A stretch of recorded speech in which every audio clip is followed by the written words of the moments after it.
Bien, quiero invitar al doctor José Antonio Campo y al doctor Gerardo Hernández para iniciar el conversatorio Economía del Bienestar, que será moderado por Fernando Quijano, director del diario La República, a quien invito, por favor, nos acompañen en el escenario. Adelante, doctor, todo suyo ese escenario. Bueno, muy buenos días a todos. Obviamente un auditorio de lujo y unos panelistas también de lujo. Quedé impresionado con la exposición del exministro Echeverry. Se ha convertido en todo un expositor que, digamos, cómo aterriza el tema, sobre todo de la economía del bienestar, que es como el epicentro de este tema. Yo quisiera dividir el panel en varias como etapas, tratando de sacar algunas preguntas concretas para nuestro auditorio. Quisiera darle 5 minutos a cada uno para que haga una presentación en torno a la temática que nos rodea hoy, que nos reúne hoy, y luego hacemos una ronda de 3 preguntas muy precisas sobre el rumbo de la economía y obviamente todas estas cantidades de temas de realmente si nos vamos a medir por crecimiento en términos de PIB, pobreza multidimensional, en fin. Si quiere arrancamos, doctor Campo. 5 minuticos. Sin presentación. Bueno, 10 minuticos, doctor Campo. Bueno, yo quiero en primer lugar agradecer a Adriana Guillén por la invitación para estar con ustedes el día de hoy. Además estar en este panel con varios colegas y con Fernando, que es el director de uno de los principales periódicos económicos de Colombia. Yo quisiera, digamos, rápidamente, voy a dejar los temas de las cajas, que imagino que nos va a preguntar Sí. por las cajas, entonces los dejo para después, y decir 2 tipos de comentarios a la excelente presentación de Juan Carlos para complementar sus puntos de vista. El primero es resaltar que, en efecto, en materia social ha habido muchos avances en Colombia en los últimos 25 años. En primer lugar, eso exigió el gasto público, ese salto de gasto público que ustedes vieron en la gráfica, el salto que además, bueno, él mencionó el tema del plan de desarrollo que de hecho yo ayudé a desarrollar, pero yo quisiera decir que es muy el producto de la Constitución de 1991. O sea, lo que hicimos los gobiernos de entonces fue ejecutar Hay atrasos, como él decía, hay rezagos en agua y alcantarillado en particular, pero yo resaltaría el mayor atraso en estos programas, que es pensiones, que es un debate que estamos en curso ahora, donde la cobertura es mínima en Colombia. Y hay, como él decía, problemas de gerencia y de otro tipo. Por ejemplo, en materia de salud es evidente que estamos prácticamente en 100% de cobertura, pero el sistema de EPS todavía tiene serios problemas y genera unos déficits al sistema que son importantes. Hay problemas de corrupción en las EPS que no están totalmente saneados. En fin, hay problemas de calidad además en todos los servicios, tema que él mencionó, y todo eso tiene que ver con su enfoque, digamos, en materia de gerencia. Pero yo quisiera resaltar 3 grandes atrasos que todavía tenemos. El primero es en desigualdad. O sea, el coeficiente de Gini, que es la principal medida de desigualdad en Colombia, o cualquier otro coeficiente, por ejemplo, el ingreso en manos del 0.1 o el 1% más rico, son de los peores del mundo. Ha habido avances en los últimos 15 años, pero de acuerdo con lo que es un tema sobre el cual yo he escrito, todavía estamos peor que en 1980. O sea, realmente a largo plazo hemos tenido un deterioro distributivo que es muy importante y, digamos, estar entre los peores países del mundo en materia de desigualdad social es una vergüenza nacional, así lo digo yo en concreto. El segundo son los diferenciales rural-urbanos. O sea, el atraso que todavía muestra el sector rural colombiano, él mostraba en pobreza multidimensional, el nivel de la pobreza multidimensional rural es 3 veces el de la pobreza multidimensional urbana, y eso pese a que, de acuerdo con lo que hicimos en la misión rural, encontramos que el avance anterior, el avance en materia de cobertura, de educación, de salud, etcétera, había sido mucho más rápida en las zonas rurales que en las zonas urbanas. En otras palabras, esa brecha se ha cortado un poquitico, pero de todas maneras sigue siendo muy grande.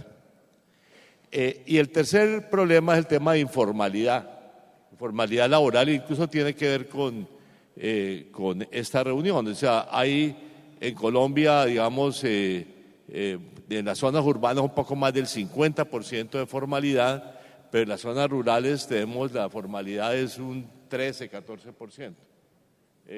Y por eso, digamos, hay un amplio grupo de trabajadores que no tiene acceso a los beneficios que da la formalidad, como el acceso a las cajas de compensación familiar. Por lo tanto, allí tenemos un tema, digamos, importante, pero también es el acceso al sistema pensional o el no acceso al sistema pensional. En fin, hay otros programas de salud, sociales que no dependen de la formalidad. Por ejemplo, educación no depende. El propio sistema de salud pues tiene régimen subsidiado que le da acceso. Que dicho sea de paso, indica una cosa que es muy importante y que en los escritos que yo he hecho en el pasado lo resalto, y es que los sistemas más redistributivos son los sistemas universales, los sistemas que le llegan a todo el mundo en igualdad de condiciones. O sea, un sistema de educación para todos, de carácter público o financiado por el sector público, en nuestro sistema de salud que le da acceso a todo el mundo, ¿no es cierto? Y por eso yo estoy a la expectativa de la aplicación aquí en Colombia del concepto de la OIT sobre el piso de protección social, que quedó en el plan de desarrollo de la administración Duque, y que se ha anunciado que en los próximos días vamos a conocer cuál es el contenido de ese piso de protección social. En fin, esas son unas consideraciones. Vean, me tomé menos de 10 minutos, doctor Quijano. Entonces, adelante. Doctor Gerardo Hernández. Bueno, Fernando, muchas gracias. También un agradecimiento a la doctora Adriana por invitarme a estar en este panel. He tenido el gusto, además de trabajar con José Antonio y con Juan Carlos durante varios años, y naturalmente lo que he aprendido de dos maestros que además de economistas tienen una particularidad. El uno es sociólogo y el otro es filósofo. Y eso hace que sus comentarios y digamos, la forma de aproximarse a los problemas sea bastante distintos a quienes solamente son economistas puros. Como decía Juan Carlos, yo soy abogado y por eso me llamó muchísimo la atención, y mis puntos iniciales van a ser relacionados con lo que Juan Carlos llama la estrategia legalista, que realmente es, digamos, una obsesión nacional. Cada vez que tenemos un problema hay que sacar una ley, y cada vez que nosotros en la Junta Directiva nos reunimos con empresarios en el país, oímos con mucha frecuencia problemas relacionados con estabilidad jurídica, que es una forma que hemos etiquetado de todos los problemas que tiene el sector privado para poder realizar sus actividades y que se derivan de las reglas y del cumplimiento de las reglas. Entonces, sobre esa idea que también presenta Juan Carlos, comparto mucho la idea de la necesidad de mejorar la administración de las reformas, dejar de tener esa obsesión de que necesitamos leyes y más bien utilizar las leyes que están disponibles para poderlas administrar. Y dentro de esa idea, 3 puntos fundamentales que los tiene Juan Carlos, que lo trae Juan Carlos. El primero es que los temas institucionales son muy importantes. Hay una amplia literatura que asocia que una buena institucionalidad en el país se refleja en la dinámica de la economía. Y esos marcos institucionales tienen que ver con muchos aspectos, tienen que ver con los objetivos para los cuales son creadas las entidades, tienen que ver con la organización de la entidad, tiene que ver sin duda con estrategias de largo plazo.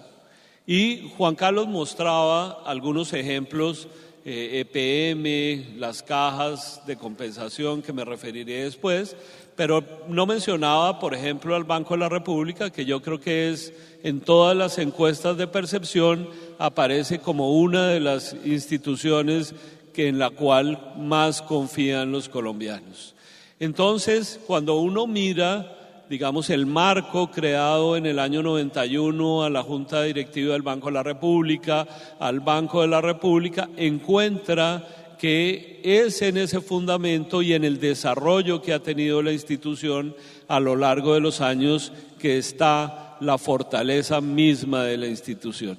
Y si quieren, no lo pensemos desde el ámbito de la política monetaria, pero pensemos en la actividad cultural que desarrolla el Banco de la República desde los años 50 y que es tal vez uno de los mejores ejemplos de gerencia pública en un tema tan difícil como es el tema de proveer servicios culturales. Entonces, lo institucional importa mucho. Segundo, hay necesidad de, sobre las reglas, tener claridad sobre cuáles son las reglas que se están sacando.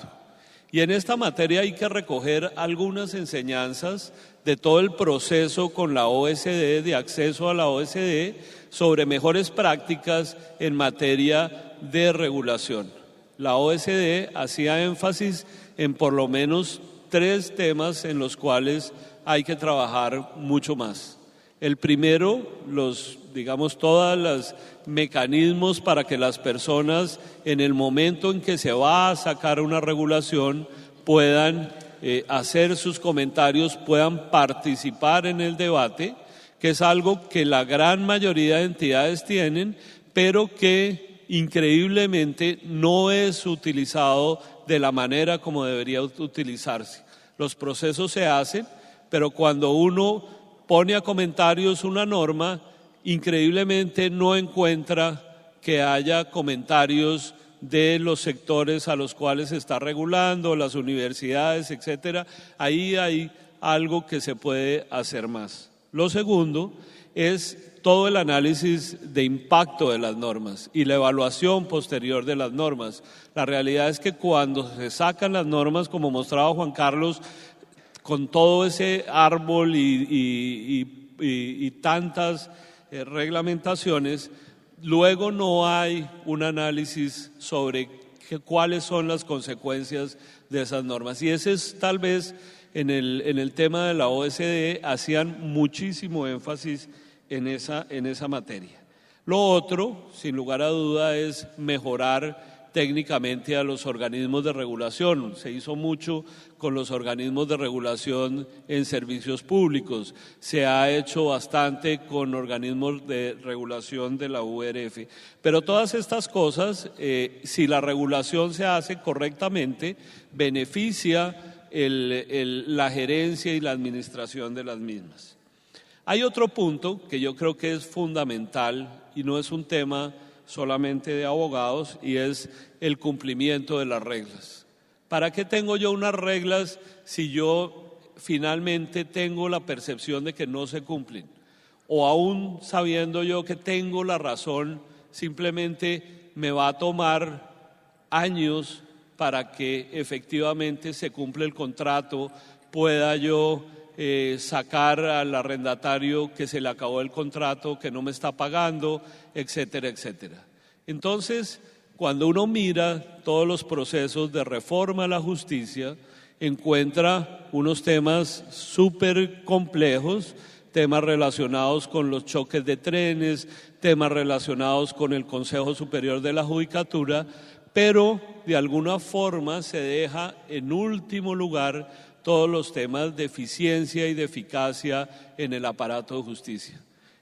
Pude participar en algunas conferencias organizadas por el Consejo de Estado, en donde el énfasis que se hizo en esas presentaciones por varios panelistas es la inmensa posibilidad que existe en este momento para efectivamente aprovechar la transformación digital dentro de todos los procesos judiciales y asegurar de verdad una pronta y eficaz justicia. Cuando uno, como Juan Carlos, habla de administrar reformas, esta precisamente es, creo yo, una de las reformas más importantes dentro de lo que él señalaba. Si nosotros no tenemos manera como sociedad de que las reglas se cumplan, es mejor, o en la práctica es como no tenerlas. Y voy a darles, me tomo un segundito, un muy buen ejemplo de mecanismos alternativos de protección a los consumidores, como fue la creación de una delegatura de funciones jurisdiccionales en la Superintendencia Financiera. Nos dieron unas facultades a través de la ley en donde la Superintendencia Financiera tiene unas facultades como de un juez para resolver los problemas entre los consumidores financieros y las entidades financieras. Arrancamos con el apoyo en ese momento del ministro de Hacienda, de una manera, digamos, con muy pocas perspectivas por parte de el público en general, y lo que logramos al paso de los años era que empezamos a resolver en la Superintendencia Financiera los conflictos de las personas con las entidades financieras en plazos que eran cercanos a los 6 meses, cuando un proceso ordinario, por los mismos hechos, se podían demorar 2 o 3 años. Se creó además una percepción que era para las mismas entidades que era mejor resolver los problemas antes de llevarlos a un proceso. Y eso se ha mantenido, la delegatura está tecnificada, se pueden hacer audiencias desde cualquier momento, desde cualquier sitio del país, se usa profusamente la oralidad. Solo esto para tal vez apoyar la idea que presenta hoy Juan Carlos, y es que sin duda hay mucho trabajo por hacer, no solo para mejorar, como decía José Antonio, los indicadores sociales, sino también para poder asegurar que los ciudadanos se sientan más tranquilos y sientan, digamos, que la justicia y la democracia son una alternativa para el funcionamiento de la sociedad. Gracias, doctor Gerardo. En este panel donde nos encontramos con 2 exministros de Hacienda, que ambos han hecho reformas tributarias, que ambos han revisado los parafiscales, que ambos han revisado el papel de las cajas de compensación, quisiera hacerles una pregunta antes de cómo lanzar el reto. La pregunta tiene que ver cómo avanzar en el reto de desarrollar la economía del bienestar.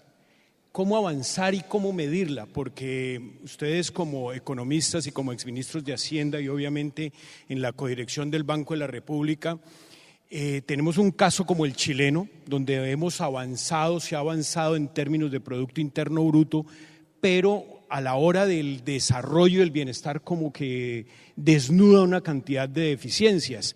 Y ese reto que tiene esa llamada economía del bienestar tiene que ver también con un reto que tienen las cajas de compensación, porque diría que en Colombia el bienestar laboral, el eje transversal han sido las cajas de compensación desde hace 65 años. Y uno podría decir cómo las cajas de compensación son, digamos, protagonistas como eje transversal de esa economía del bienestar, pero obviamente asumiendo los retos de cara al siglo XXI. Seguramente a las cajas de compensación les va a salir su Uber, su Airbnb, algo dentro de la economía de la cuarta revolución industrial, que las haga mover, que las haga enfrentar nuevos retos, por ejemplo, el trabajo por horas, por ejemplo, que los independientes puedan tener acceso a su afiliación, es decir, una cantidad de retos que se vienen que tiene que ver con el nuevo modelo de una economía de bienestar que tiene que enfrentar Colombia. Arranquemos, exministro Juan Carlos. Muchas gracias, Fernando. Bueno, que le recuerdo que en su reforma tributaria se le escaparon las cajas, ¿no? Porque quitó lo del SENA, quitó bienestar, o sea que... ¿Se escaparon o las protagonista. cogimos? ¿Se escaparon? La próxima vez las cogemos. Fernando plantea un tema que es cómo mejorar el bienestar o la economía del bienestar con base en reformas. Y voy a coger un solo ejemplo para disertar sobre lo que usted dice, y es la educación.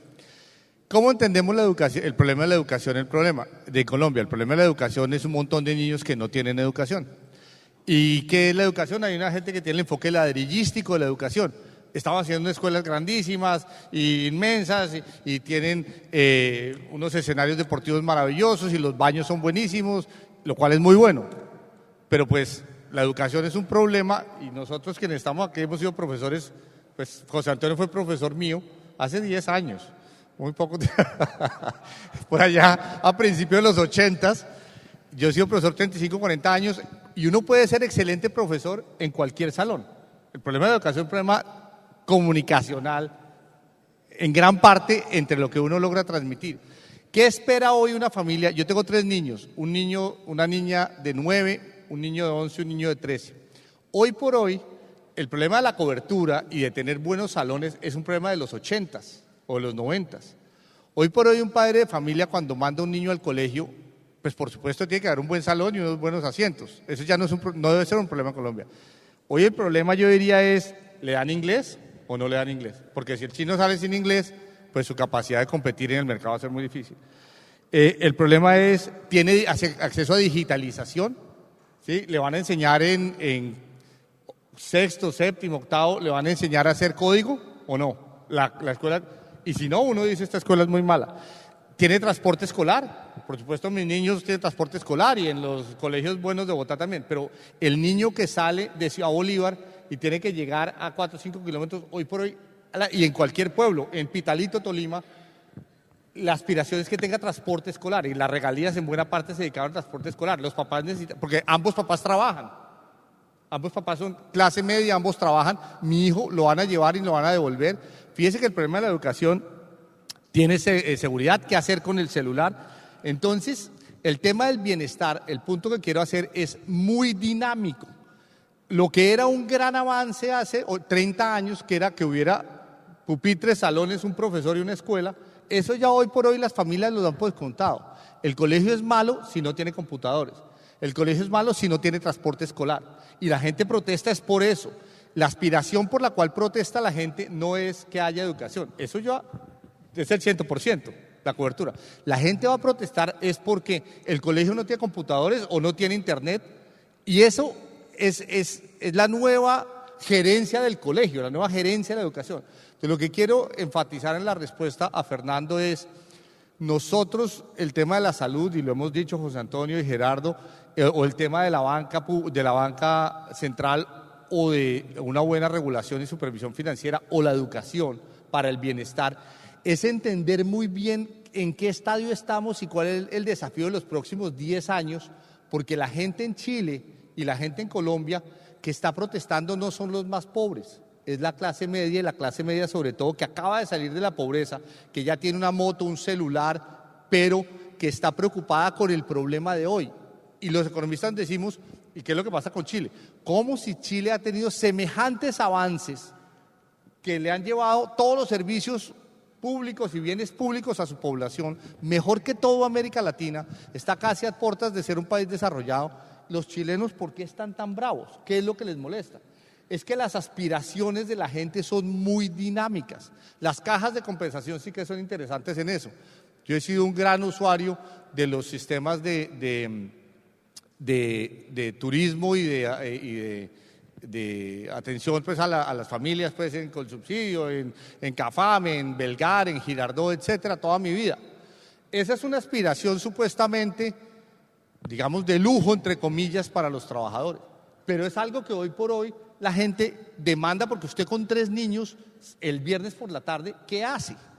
Si no tiene para dónde coger con 3 niños y si cualquier hotel privado es caro, la gente eso lo considera una aspiración, no una aspiración, una necesidad fundamental. Entonces, yo creo que los economistas estamos aprendiendo a totazos que lo que nosotros creíamos que era un avance muy grande, y yo los he descrito acá, hace que la gente pida siempre más y tenga un gran temor a devolverse. Entonces el bienestar, y con eso cierro, el bienestar es una cosa tremendamente dinámica, Fernando, y nosotros nos contentamos mucho con lo que ha hecho el país y lo que se ha hecho hacia atrás, ya hay 100% cobertura, y no entendemos en qué está la gente hoy. Doctor Gerardo. Bueno, yo ahí continúo con lo que terminó Juan Carlos, y es lo siguiente. Yo creo que hay un impacto inmenso y es la transformación tecnológica.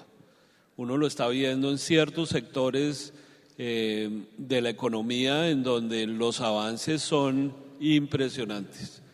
El sector financiero, que lo conozco, se ha transformado completamente la forma como se hacen los negocios, y naturalmente también se está transformando y las necesidades de las personas en el empleo. Nosotros podemos tener, y yo creo que este es un tema de hace mucho tiempo, sobre la pertinencia del entrenamiento de los trabajadores frente a las realidades de lo que se está pidiendo laboralmente. Y con el cambio tecnológico eso viene sucediendo, pero muy rápidamente, y yo creo que es una de las cosas en donde tenemos que avanzar de una manera muy, muy rápida, y en donde con el SENA, las cajas de compensación, el mismo sector privado tiene que reconocer ese cambio. Ha venido además, yo creo, que en la medida en donde se había aplazado algunas inversiones en Colombia por razones de la caída del precio del petróleo, etcétera, lo que hemos venido oyendo de los empresarios es que hoy en día, en la medida en que están comprando nuevas maquinarias, están haciendo inversiones en bienes de capital, esto está teniendo un efecto en la automatización y está llevando a que las personas que se necesitan para trabajar o son menos o requieren unas calidades completamente distintas. Entonces, como decía Juan Carlos, yo comparto la idea que esta noción o estas políticas públicas del bienestar, del entrenamiento, etcétera, cada vez están cambiando más, y las personas están encontrando que hay un gap entre lo que han hecho y han estudiado y se han entrenado frente a la realidad de lo que está exigiendo el mercado laboral, y está afectando principalmente a los sectores medios, está afectando principalmente a los muchachos que están saliendo de las universidades y se dan cuenta que lo que aprendieron no necesariamente es lo que les está demandando el mercado laboral. Y si a mí me dijeran en qué me enfocaría de manera muy fuerte hacia el futuro, sería en tratar de identificar ese gap y tratar de fortalecer programas de política pública para tratar de asegurar que esa demanda del mercado laboral realmente se pueda cubrir de una manera eficiente. Doctor José Antonio. Aquí el otro Juan Carlos habló de Chile, y yo tuve la oportunidad de vivir 6 años de mi vida en Chile, y yo quisiera resaltar unos temas que a mi juicio por fin explotaron, y es que la democracia en Chile en sus 30 años fue incapaz de reformar los sistemas sino muy parcialmente, los sistemas de pensiones, de salud y de educación, que todos fueron diseñados bajo la dictadura de Pinochet. Y yo creo que lo que saltó a la luz es la insatisfacción de la gente con algunos elementos de esas reformas que no habían sido reformadas. Aquí, por ejemplo, cuando la ley 100 discutimos extensamente, porque aquí la propuesta inicial era casi copiar el régimen chileno. Yo fui uno de los que me opuse a eso y afortunadamente, por ejemplo, en materia de salud nosotros adoptamos un régimen totalmente diferente al chileno, porque nuestro régimen es totalmente solidario, el chileno no es solidario. En fin, podríamos extendernos sobre muchas de estas materias, pero digamos eso es... Pero además yo quiero resaltar otro tema, que es el tema de la desigualdad, nuevamente, que Chile tiene hoy un coeficiente de desigualdad comparable al de Colombia. O sea, Colombia y Chile son algunos de los países más desiguales del mundo. Y eso pues es un tema que además tenemos que pensarlo como sociedad. Ahora, entonces, ¿cómo, digamos, uno dice, cómo supera la desigualdad? Bueno, un país desarrollado, un país de la OCDE, ahora pertenecemos a la OCDE y vamos a vernos como vergüenza, cómo salimos como el peor caso en varios indicadores de esta materia. Veamos, pero un país desarrollado tiene un poco mejor distribución del ingreso primario, la que la gente gana antes de impuestos, ¿ok? Pero la forma como mejora la desigualdad es a través de dos mecanismos: de un sistema tributario progresivo y de un sistema de gasto público también progresivo y de mayor alcance. O sea, un país como europeo, típicamente, digamos, tiene un coeficiente de Gini que es el nuestro es 0,50 y algo, el de ellos es 0,35, digamos, 15 puntos mejores. Y de esos 15 puntos mejores, digamos, o sea, gran parte se hacen a través de la vía redistributiva del Estado. ¿Y cómo se hace? Primero va un sistema tributario progresivo, un sistema de gasto público mayor. Nosotros, como Chile, como toda América Latina, de acuerdo con todas las comparaciones que ha hecho la OCDE, no generamos mayor redistribución por la vía tributaria y tampoco por la vía del gasto, aunque ahí el efecto es un poquitico mejor. Entonces, yo creo que si vamos a hacer esto serio, tenemos que hacer un sistema tributario realmente progresivo, que es un tema que sigue pendiente en la agenda. Digamos, es un tema de largo plazo y no está en este momento en la agenda realmente. Y segundo, en materia de gasto público hay dos características esenciales. Ahora, con motivo del bicentenario, la revista Economía Colombiana nos hizo una entrevista a todos los ministros de Hacienda. ¿Y cuál fue mi tema? Curiosamente, mi tema es que el gasto público es todavía muy bajo en Colombia. Esto obviamente no le gustará oír a la mayor parte de la gente, pero la verdad es que en nuestras comparaciones, digamos, si uno mira el nivel de gasto público de Colombia con la OCDE, nos encontraremos que vamos a ser el peor de todos. Bueno, perdón, México va a ser el peor. México es peor que Colombia.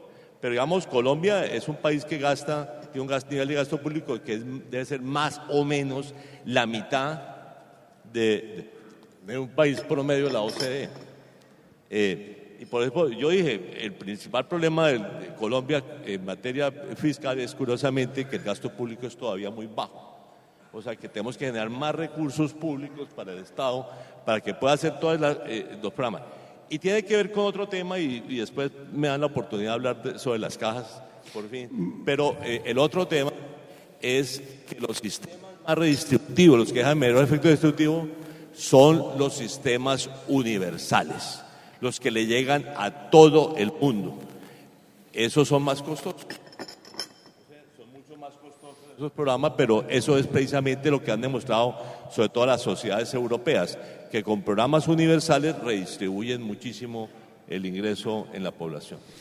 Entramos a un tema y yo trato de llevar a los panelistas como que nos focalicemos y logremos sacar su opinión de dos cosas importantes: pobreza multimodal o necesidades básicas insatisfechas, que viene a ser lo mismo, y cómo el modelo que hay en Colombia de cajas de compensación como que es transversal y es lo más cercano a la economía de bienestar. Bueno, ya creamos viceministerio de la economía naranja y no hemos creado algo sólido sobre la economía del bienestar. que debería tener más sentido, porque hemos venido hablando y siempre se ha hablado en la discusión de macroeconomía sobre el crecimiento del Producto Interno Bruto. Este año seguramente será 3-4%, o si no lo logramos seguramente el próximo año lo revisa el DANE, pero pongámosle 3-4%, el próximo año 4%, pero en términos de pobreza la medimos de manera multimodal, como que es la percepción de la gente, todavía sigue muy escaso. La gente no le dice no le dice nada que vamos a crecer el 3-4%, pero sí le puede decir algo que tiene mejor acceso a la salud, mejor acceso a la educación, a la vivienda y a todos esos servicios que la inmensa mayoría de las cajas de compensación pueden prestar o han prestado desde hace 65 años. La pregunta es cómo abordamos y cómo le ayudamos al Ejecutivo en tiempo de que estamos preparando la segunda reforma tributaria en un año. Estamos enmochilando la reforma pensional porque va para el siguiente año y le estamos sacando el cuerpo a la reforma laboral, al trabajo por horas, a la jornada laboral pasarle 48 a 46, es decir, todos esos retos que le obliga a la economía colombiana a modernizarse. ¿Qué papel pueden jugar las cajas de compensación, digamos, en ese diagnóstico, en ese análisis sobre la economía de bienestar, pero donde las cajas de compensación uno podría decir que son el eje central o el epicentro? Doctor Juan Carlos. Gracias, Fernando. Yo voy a complementar y tratar de seguir el diálogo que estamos teniendo para responder tu pregunta con un tema que trae José Antonio. Y es el tema de la desigualdad en Colombia, por supuesto, es muy difícil, pero es un tema mundial y yo creo que es el desafío más grande de este siglo en Estados Unidos, en Europa y en todos lados. Y viene en buena parte de lo que está pasando con China y la India. ¿Por qué se eligió a Trump o por qué Brexit sucedió?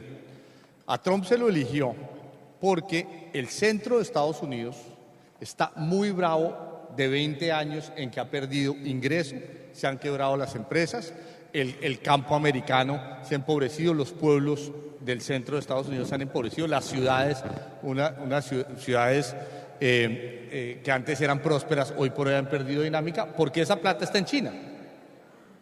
Y entonces las costas americanas, la costa oeste y la costa este les ha ido muy bien, son las costas globalizadas y globalizadoras, son las costas donde está el dinero y las inversiones en el mundo, entonces las costas están felices con la globalización, pero el centro de Estados Unidos, que es la mitad poblacional de Estados Unidos, si bien es más rural y más de pueblos, está muy brava y solo 2 personas, y esto lo leí en un libro que se llama Trumponomics, escrito por los asesores de Trump, Kudlow y Laffer. Y decían, vea, solo 2 personas identificaron el malestar en Estados Unidos, que fueron el señor Trump en la derecha y el señor Bernie Sanders en la izquierda. Y fíjense que ambos, uno con una propuesta muy socialista, Bernie Sanders, y uno con una propuesta muy de derecha, muy de regulación, quitar impuestos, Trump ganó. El resto de los políticos y el resto de Washington estaba despistado. ¿Qué pasó con Brexit? ¿Quién votó Brexit? El campo inglés, los viejos ingleses y las pequeñas ciudades inglesas, que son los que han sufrido con China y con la India. Entonces, nuestra desigualdad tiene un choque y ese es un desafío mental para las cajas y para el país y para nuestra política pública. Bueno, ¿qué pasó con los chalecos amarillos franceses? ¿Qué pasó con el desorden que está pasando en Occidente en todos lados y en América Latina también es nosotros? En este siglo nos está tocando competir y perder, porque no es que estemos ganando con China, con la India, competir con el ascenso de China y la India. Eso obviamente ya está encontrando digamos, ya llevamos 20 años de milagro chino, o 40 años de milagro chino, pero 20 años pues de un crecimiento brutal desde el 2000 hasta hoy. Y ya el crecimiento chino que tiene que llegar a estabilizarse en 5, 4, 3%.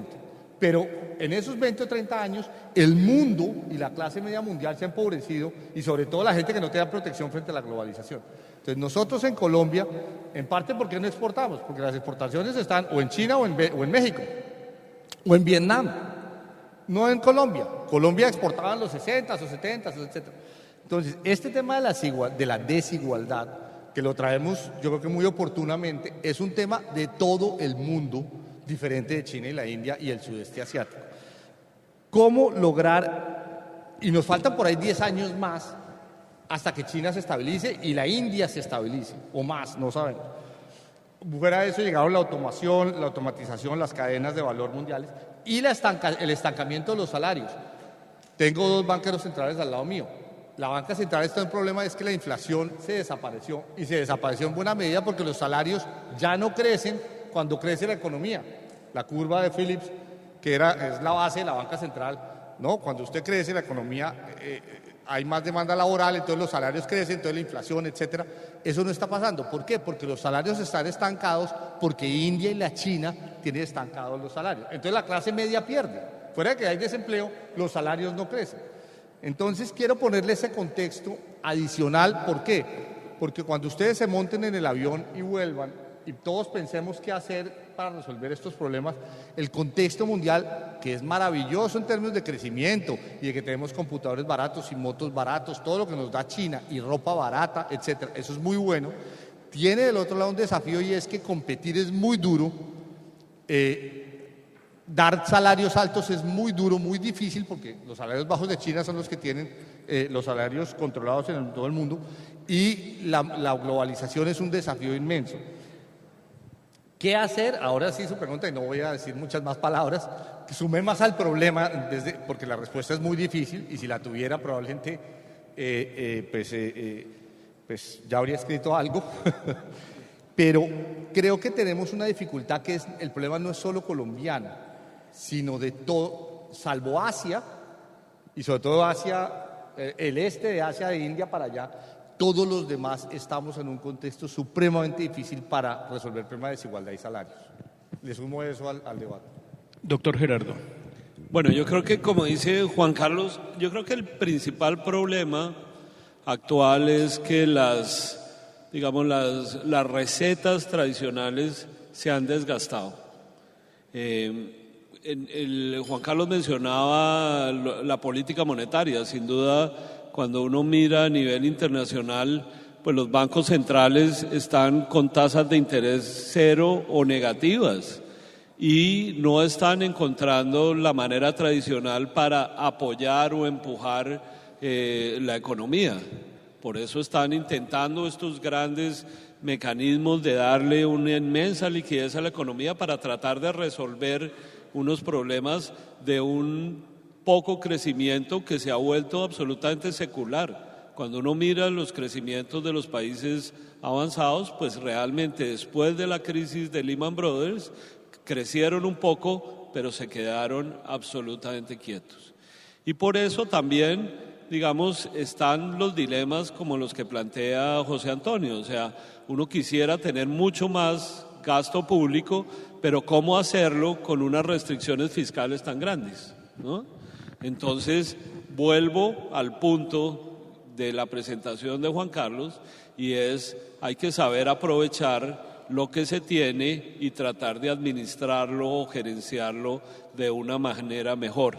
Y las cajas realmente tienen dentro de ese papel, creo que tienen una posibilidad inmensa de seguir realizando de manera eficiente lo que hacen. Desde el año de 1993, con la Ley 100, quedaron unas facultades extraordinarias para cambiar, digamos, a las cajas. No se usaron, se mantuvieron.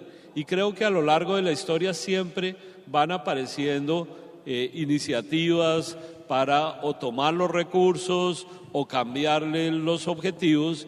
Y mi recomendación en este punto sería lo que hice en los primeros comentarios a la presentación de Juan Carlos. Hay que focalizar, hay que mantener lo que hace, no dispersarse, porque en la medida en que las instituciones tienen múltiples objetivos, pues simplemente van perdiendo su foco, su importancia, y cada vez es más difícil poder realizar el mandato para el cual tienen o fueron creados o que se les asignaron.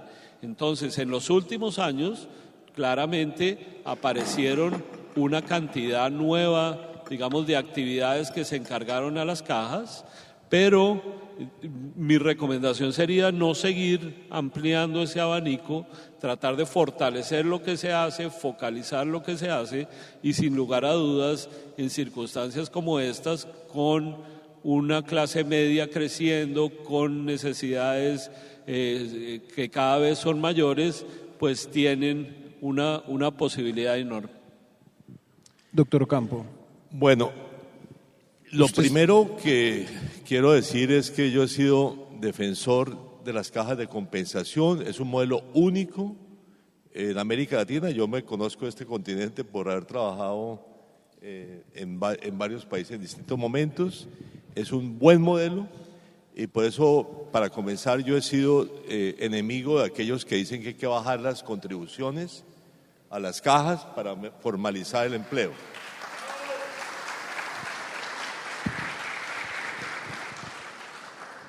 Segundo, apoyo a la doctora Adriana Guillén en todas esas críticas que le ha hecho a los múltiples proyectos de ley que quieren todavía cambiar las cajas.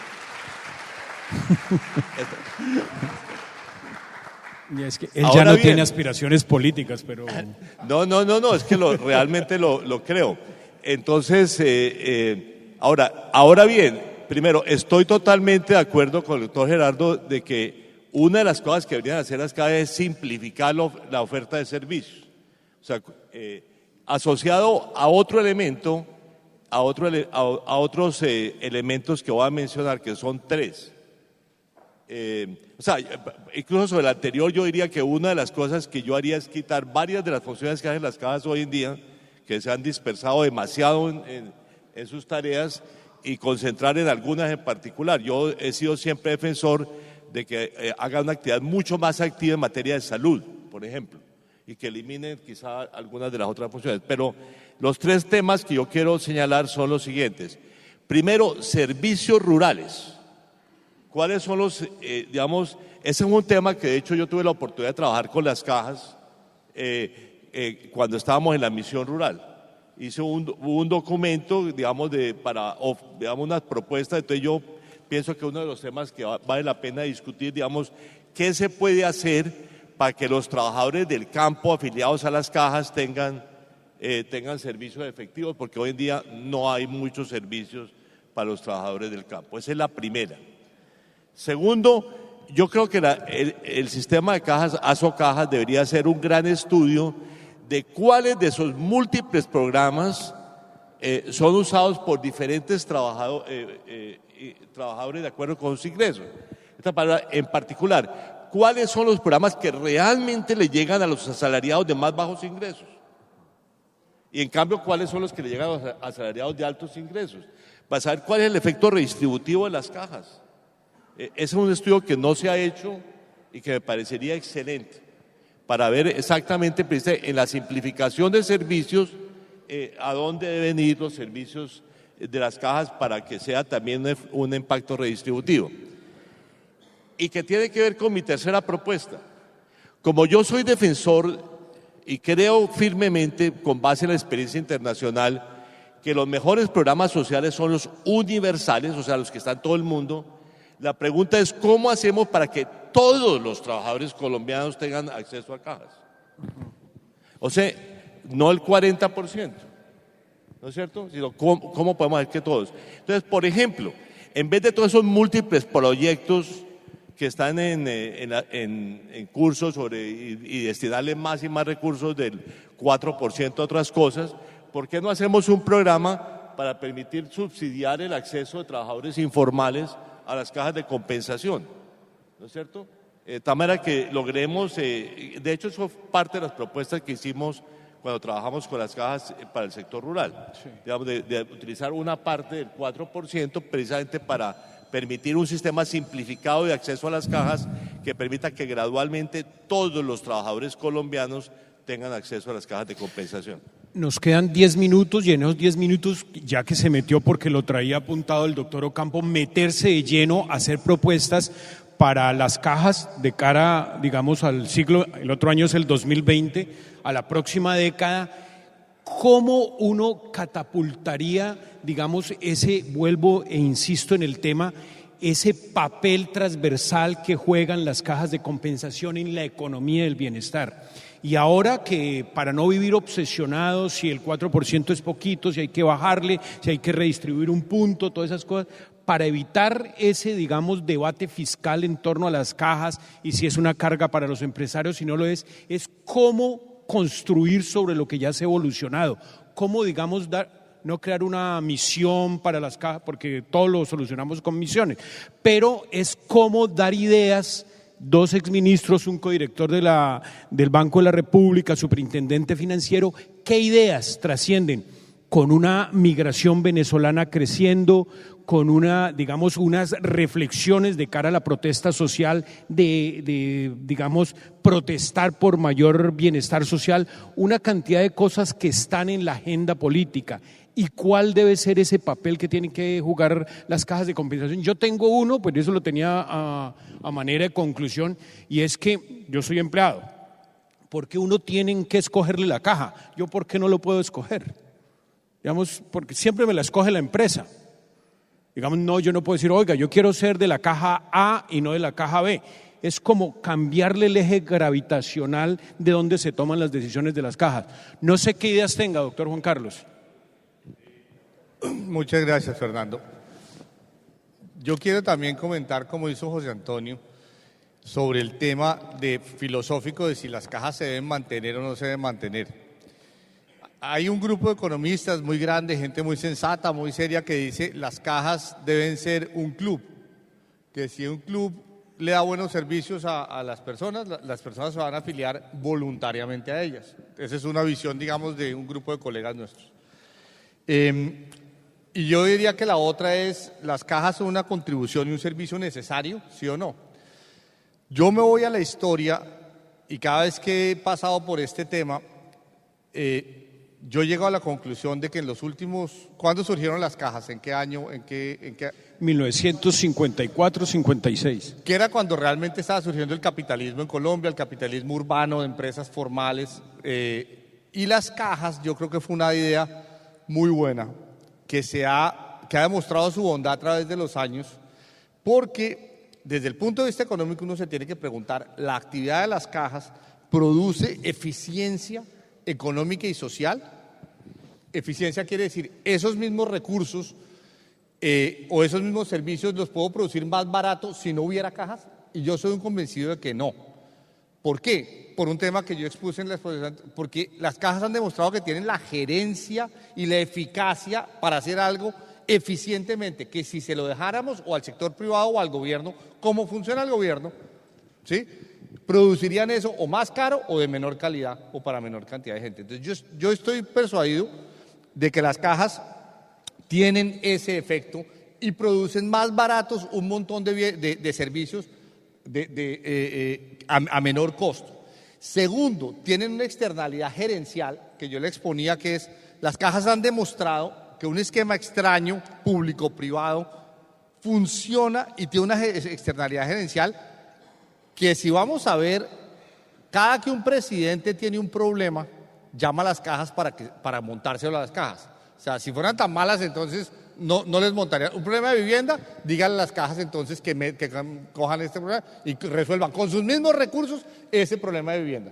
Un problema de educación, de capacitación, díganle a las cajas que con el 4% entonces, y le sacan otra ley.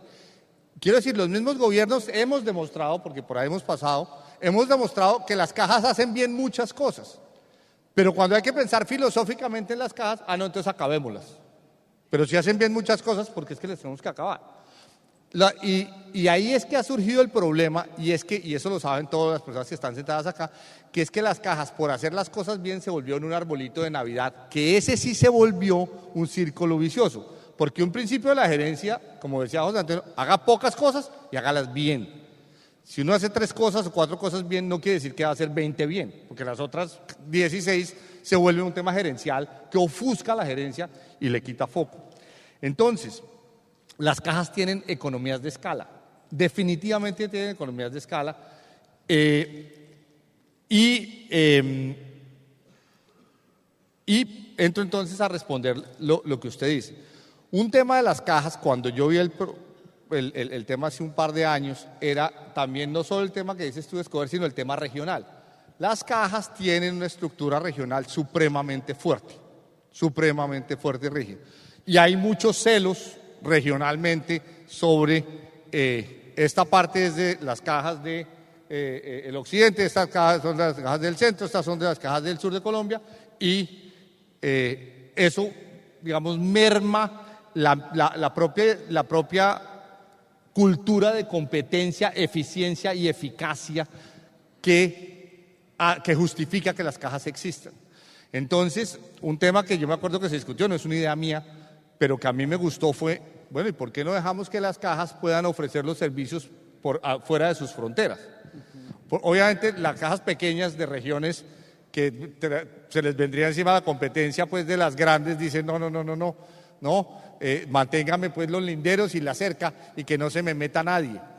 Pero yo creo que estos momentos en los cuales hay desafíos mentales, desafíos gerenciales, desafíos regulatorios, son de los momentos en que hay que pensar cosas novedosas, como dice la frase aburridora, por fuera de la caja. Que no les pase lo de las licoreras. Yo iba a mencionar las licoreras, hacerle un tema más de regiones federales que tiene un sentido. Y un último, quiero hacer una última nota política, porque esta tarde viene el presidente. Yo creo que el problema ahora de que haya 15 leyes es más grave en el gobierno pasado o en el anterior o en el anterior. ¿Por qué? Por la debilidad del gobierno del Congreso. Yo ahora sí estaría asustado porque que el Congreso se le ocurran 15 ideas, de las cuales probablemente las 15 son malas, no sé, eso es normal, eso pasa en todos los gobiernos. Pero el Ministerio de Hacienda y Planeación en general, la mitad del trabajo es de defensa, no de pasar leyes, sino de frenar las que no deben pasar. Y uno del Congreso está matando leyes todo el día, y convenciendo congresistas para que votemos y se caiga esta ley. Yo veo al gobierno Duque en el Congreso con una debilidad que sí me parece preocupante, que es, le están pasando muchas leyes perniciosas de iniciativa parlamentaria, que en el caso de las cajas, que hay 15 propuestas, hay que decirle al presidente, esta es una de las cosas donde su labor de defensa de los ministros tiene que ser eficaz. Doctor Gerardo.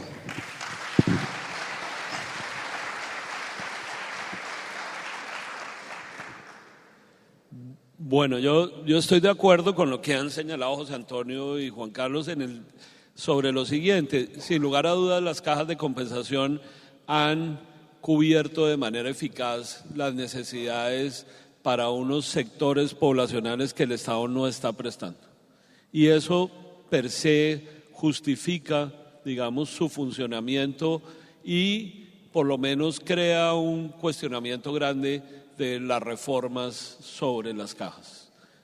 ¿Cuánto costaría todos los programas de bienestar que hacen las cajas? Cuando uno trabaja en jefe o cabeza de una empresa, siempre el mejor aliado es la caja de compensación para todos los trabajos de bienestar, y doy fe por haber sido cabeza de una empresa pública grande. Entonces, ¿cuánto cuesta no hacerlo? Y yo creo que ese es, digamos, por lo menos en este punto, un argumento muy fuerte. Lo que usted decía lo dicen muchísimas personas. ¿Por qué no dejar que los trabajadores tengan una mayor influencia en la selección de la caja? Yo creo que esa es una buena reflexión hacia futuro. Y ahí dejaría los comentarios. Doctor Ocampo. Bueno, además de la ruralización, que es un aporte bien importante. ¿qué? La ruralización. Sí, no, ese es un tema, pero yo un poco comenzando con esta referencia a los colegas economistas que dicen que las cajas deben ser un club, yo estoy en total desacuerdo. Mi punto es que las cajas tienen que ser universales, o sea, todos los trabajadores, el objetivo de las cajas debe ser que todos los trabajadores colombianos tengan acceso a las cajas. Formales e informales. ¿Cómo? Formales e informales. Sí, exacto. En otras palabras, todos los trabajadores formales de Colombia tienen acceso a cajas, digamos, hoy en día. Entonces, el problema es cómo logramos ampliar la cobertura hacia los trabajadores informales, digamos, y ese es para mí digamos, el reto. Y también, ¿cuál es su efecto redistributivo? En otras palabras, ¿cuáles son los servicios que realmente utiliza la población más pobre los asalariados más pobres que ya son miembros de las cajas, igual. Debo decir además que dos características adicionales que me parecen, aparte de la buena gerencia, que es que curiosamente se volvió un problema para las cajas, porque entonces, claro, le quieren dar más y más cosas, porque saben que las cajas funcionan. Entonces, eso es uno de los, digamos, una curiosa virtud que se vuelve un problema. Pero además de eso, yo debo decir dos cosas adicionales que me parecen importantes. Primero, que son sin ánimo de lucro. Creo que uno de los grandes errores de la reforma de la salud fue no exigir que las EPS fueran todas sin ánimo de lucro. ¿Ok? Eso fue uno de los errores. O sea, hubiera sido mucho mejor, digamos, que se estableció claramente la norma, como es en muchos países del mundo. Digamos que los que hacen intermediación en salud no pueden tener ánimo de lucro. En fin, ese es otro tema. Y segunda cosa que a veces se olvida, es un gobierno bipartito. O sea, los trabajadores están sentados en las juntas. Eso es un tema que es un caso interesante, exitoso, digamos, de ese tipo. Digamos, y por lo tanto es bipartito, digamos, es empresarios, trabajadores, que también es un modelo positivo. Pero reitero, para mí el tema básico de las cajas que debe pensar es cómo logramos que quizá a través de sistemas inicialmente parciales, de servicios subsidiados, de algún tipo, logremos ir ampliando la cobertura de las cajas hacia los sectores informales. No sin antes agradecerle a los panelistas y a ustedes por la atención, tratar de cerrar un poco el panel, y es que las cajas de compensación son el epicentro de las nuevas exigencias sociales y de ese cambio que se tiene que dar de trabajar, digamos, los crecimientos económicos en el sentido de economía de bienestar y menos enfocarse sobre el crecimiento simple de un producto del ingreso per cápita o del Producto Interno Bruto. Muy importante es los retos que se vienen. Los retos por la reforma laboral, los retos por la reforma tributaria, los retos por la reforma pensional y qué papel van a jugar las cajas de compensación y que realmente entren a ser como un agente mucho más activo en ese desarrollo de la economía del bienestar, que es una de las asignaturas pendientes de nuestra economía. Muchas gracias nuevamente a los panelistas. Gerardo. Un último comentario, porque sé que el doctor Echeverría es muy tímido. Le recomiendo la novela que acaba de salir. No. Se llama En sitios más oscuros y realmente está muy divertida y van a pasar un muy buen Ahí tenían una alianza estratégica de vender el libro. Pero bueno, muchas gracias a todos. Muchas gracias.